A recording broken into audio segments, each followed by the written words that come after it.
I'm so glad you're here with us today. We're diving deep into A Course in Miracles, and if you're just joining our community, you might be wondering what this course is all about. I'd love to invite you to check out the very first video on this channel, where I break down exactly what A Course in Miracles is, how it came to exist, and why it's been transforming lives for over 5 decades. It'll give you the perfect foundation for everything we explore together here. Now let me ask you something that might touch a tender place in your heart. Have you ever felt like you're shouting into the void, asking for guidance, praying for answers, desperately wanting to know what you're supposed to do and hearing nothing back? Or maybe you've heard so many conflicting voices in your head that you have no idea which one is actually true. Should you take this job or that one? Should you stay in this relationship or leave? Should you speak up or stay quiet?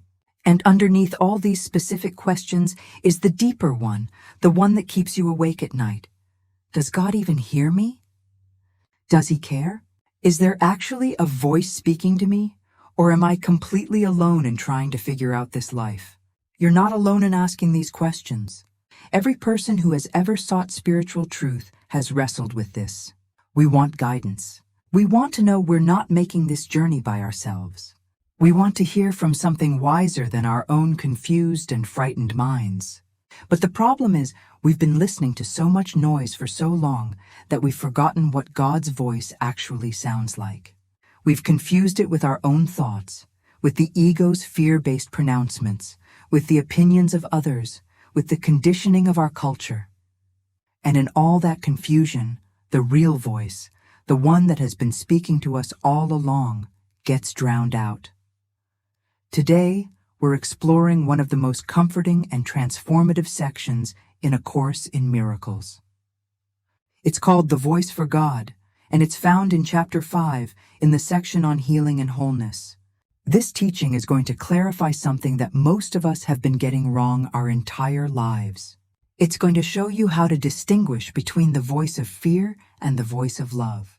It's going to help you understand why God's voice seems so quiet when the ego's voice is so loud. And most importantly, it's going to give you the tools to start recognizing and following the guidance that has always been available to you. Here's what the Course wants you to understand right from the start. God is speaking to you, right now, in this moment. He has never stopped speaking to you, not for 1 second of your entire life. The voice for God, which the Course calls the Holy Spirit, is constantly offering you guidance, comfort, correction, and love. The problem has never been that God is silent. The problem is that you've been tuned to the wrong frequency. You've been listening to a voice that speaks in fear, in guilt, in attack and defense. And you've mistaken that voice for reality, for truth, for wisdom. The voice for God sounds nothing like the ego. It doesn't shout. It doesn't threaten. It doesn't manipulate you with fear or guilt. It doesn't demand or control. God's voice is gentle, certain, and always loving. It speaks with a peace that the ego can never offer. And once you start to recognize the characteristics of this voice, once you learn what it actually says and how it actually feels, you'll wonder how you ever confused it with anything else. But here's the challenge, and this is where most people get stuck. Hearing God's voice requires that you be willing to question everything the ego has told you. It requires that you admit you might have been wrong about what you thought God was saying. It requires that you stop demanding God tell you what you want to hear and start listening for what He's actually saying. And what He's saying is so much better, so much more loving, so much more freeing than anything the ego could ever offer you. Today we're going to learn how to hear the voice that will guide you home. Not someday, not in some distant spiritual future, but right here, right now, in the middle of your ordinary life. Let's start with the most fundamental truth. The voice for God is the Holy Spirit. They are one and the same. The Holy Spirit is how God speaks to you in this world of illusion, in this dream of separation. He is the communication link between the reality of heaven and the dream you think you're living.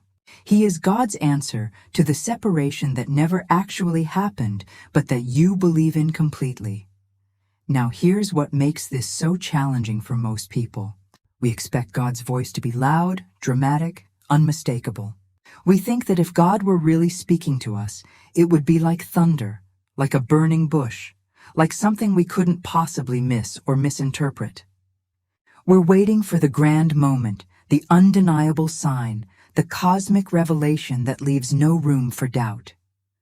But that's not how God's voice works, and the reason is actually quite beautiful. God's voice is quiet. Not because it's weak, but because it's certain. Think about that for a moment. When you're absolutely sure of something, when you know something with complete certainty, do you need to shout? Do you need to repeat yourself endlessly? Do you need to convince or coerce or threaten? No.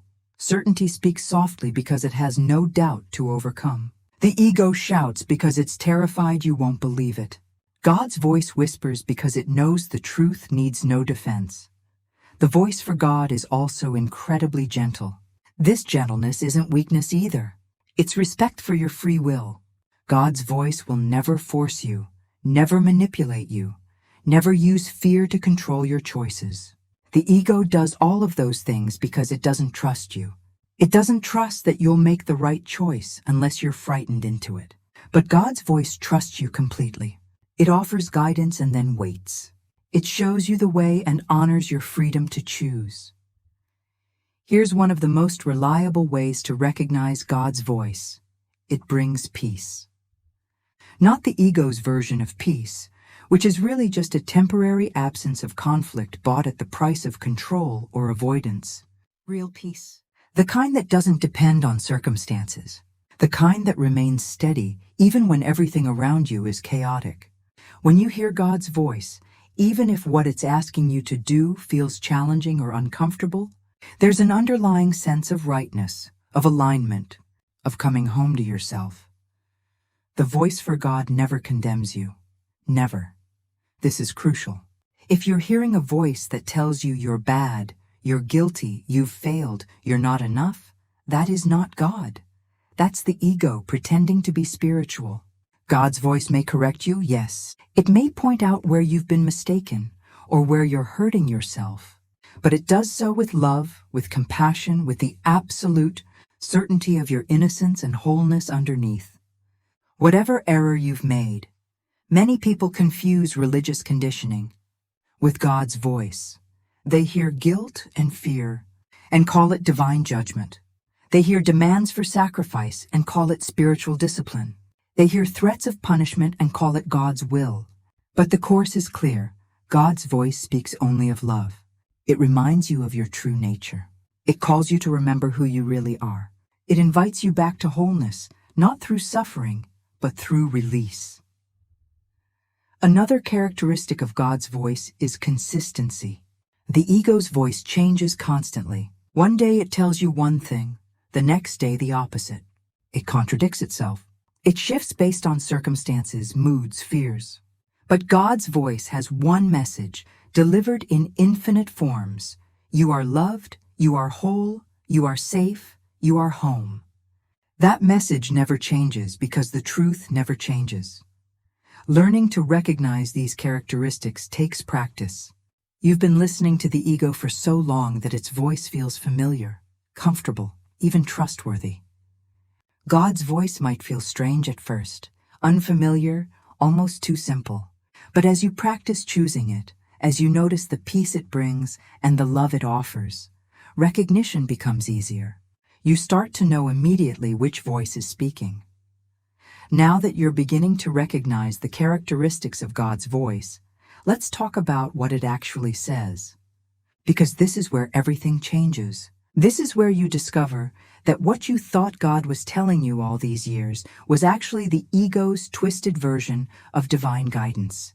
The real message from God is so different, so loving, so liberating, that it might shock you at first. God's voice has one fundamental message that it delivers in countless ways. In every situation, in every moment, you are loved. You are innocent. You are whole. Nothing you have done or failed to do has changed the truth of what you are. This is what God's voice tells you when you wake up in the morning. This is what it whispers when you're in the middle of conflict. This is what it reminds you of when you're drowning in guilt or shame. You are loved. You are whole. You have never stopped being God's perfect creation. The ego cannot comprehend this message. It finds it threatening, dangerous, ridiculous. Because if you're already whole, if you're already loved, if you're already innocent, then what purpose does the ego serve? If you don't need to earn love through achievement, if you don't need to prove your worth through suffering, if you don't need to atone for sins that never actually stained you, then the entire ego thought system collapses. Here's what the voice for God says when you're afraid. You are safe. What you fear cannot harm the truth in you. It doesn't deny your fear or tell you to suppress it. It doesn't shame you for being afraid, but it does offer you a perspective that transcends the fear. It reminds you that your true self, your eternal reality, cannot be threatened by anything in this world. The ego tells you to be afraid, and then offers you strategies for managing that fear. God's voice tells you that fear itself is based on a misperception of who you are. When you feel guilty, when you're convinced you've done something unforgivable, when shame is eating you alive, what does God's voice say? You have made a mistake in perception, but you remain as God created you. Your innocence is unchanged and unchangeable. Not, you're guilty, but I'll forgive you anyway. Not, you're bad, but I love you despite that. But you are innocent. Period. What you think you did. Wrong was simply an error in understanding, and errors can be corrected. This is radically different from what most religious traditions teach. Most religions tell you you're a sinner who needs redemption through suffering, sacrifice, or perfect obedience. They teach you that God is disappointed in you, angry with you, keeping score of your failures. But the Course reveals that this entire framework is the ego's projection onto God. God doesn't see you as guilty because God knows you never actually separated from Him. The separation was a dream, a mistake in perception, not a sin that requires punishment. The voice for God speaks to you about your brothers differently too. When someone attacks you, when someone betrays you, when someone treats you unjustly, the ego immediately says, they're wrong, they're guilty, they deserve punishment. Protect yourself, attack back. But God's voice says something completely different. Your brother is afraid. He's calling out for love in the only way he knows how. See past his attack to the fear beneath it. Respond to his call for love with love. This doesn't mean you become a doormat. It doesn't mean you allow abuse or pretend harmful behavior is okay. But it means you see the truth beneath the surface appearance. You recognize that hurt people hurt people. You understand that everyone is either expressing love or calling out for love, and nothing else is really happening. This perspective doesn't come naturally. It requires that you let God's voice reinterpret everything for you. God's voice also speaks to you about your purpose. The ego tells you your purpose is to survive, to succeed, to accumulate, to prove yourself, to be special.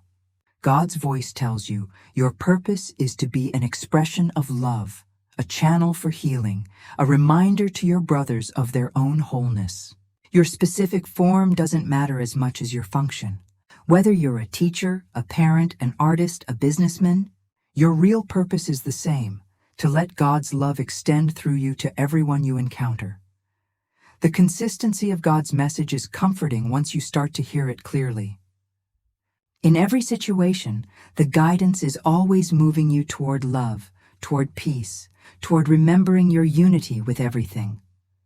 There's never a moment when God's voice tells you to attack, to judge, to separate yourself further. Every word from God is an invitation back to wholeness. So you understand what God's voice sounds like. You know what it says. But here's the practical question that everyone asks. How do I actually hear it? How do I tune out the ego's noise and tune in to the guidance that's always available? This is where the rubber meets the road.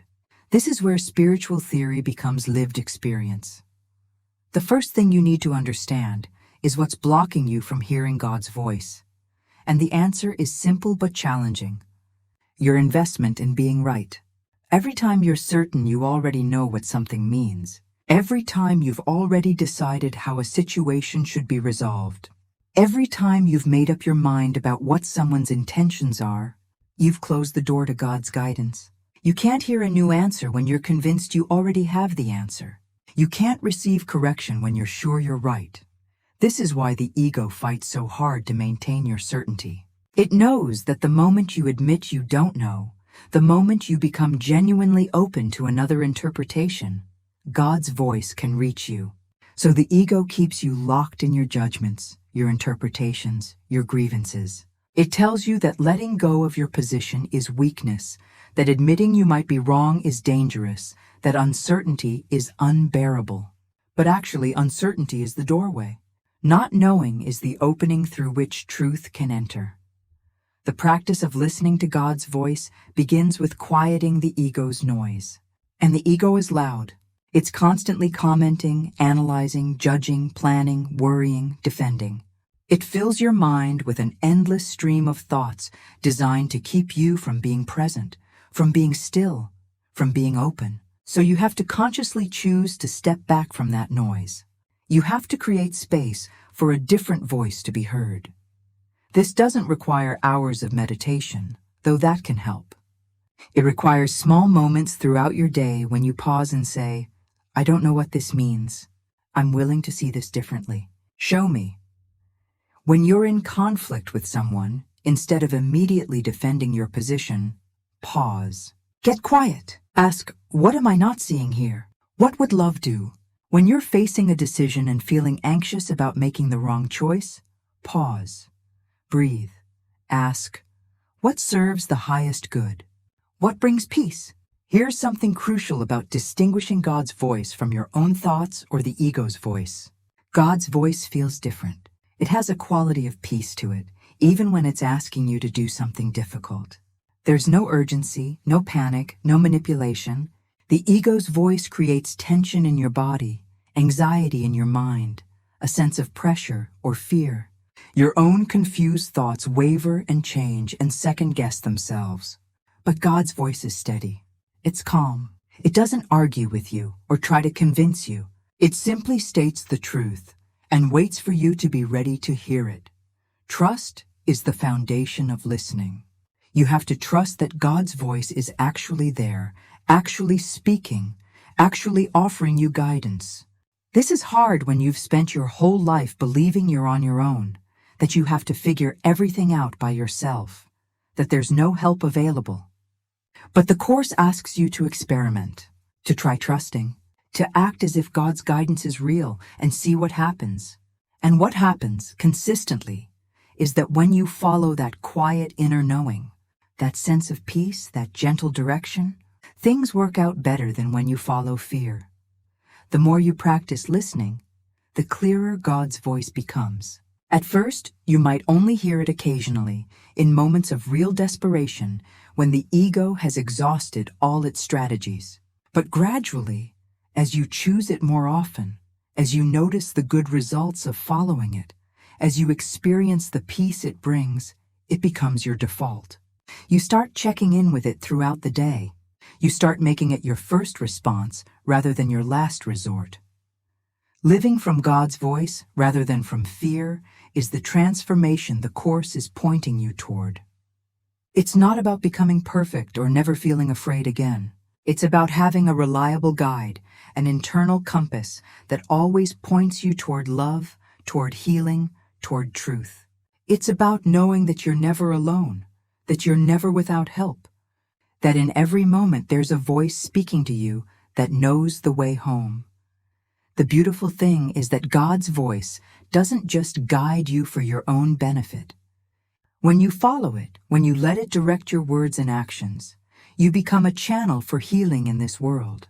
You become a reminder to others that there's another way to live. You become evidence that peace is possible, that love is real, that we're not trapped in the ego's nightmare. And that's your true purpose, to be so tuned to God's voice that it speaks through you to everyone you meet. So here's what we've discovered together today. God has never stopped speaking to you. Not for one moment. The voice for God, The Holy Spirit has been with you through every experience, every challenge, every moment of confusion and fear. The silence you thought you were hearing was never God's silence. It was simply the ego's noise drowning out the gentle, certain, loving voice that has always been there. And now you know how to recognize that voice. You know what it sounds like: quiet, gentle, peaceful, certain. You know what it says: you are loved, you are innocent, you are whole, you are safe. And you know how to listen, by letting go of your certainty, by creating space in the noise, by choosing trust over fear, by being willing to see things differently. This changes everything, because when you have access to God's guidance, when you know how to hear the voice that speaks only truth and love, you're no longer navigating this life alone. You're no longer dependent on the ego's fearful strategies. You're no longer trapped in confusion about what to do or who to trust. You have an internal guide that never fails, never misleads, never abandons you. The practice is simple, but it requires commitment. Every day, multiple times a day, you'll have opportunities to choose which voice you're going to listen to. The ego will offer you its familiar interpretation: fear, judgment, attack, defense. And God's voice will offer you something completely different: love, peace, forgiveness, unity. Your job is just to choose. And every time you choose God's voice, you're strengthening your ability to hear it more clearly the next time. Remember, you don't have to do this perfectly. You don't have to hear God's voice clearly every single time. You don't have to never listen to the ego again. You're learning. You're practicing. You're gradually retraining your mind to tune to a different frequency. And the Holy Spirit is infinitely patient with this process. He never judges you for choosing the ego.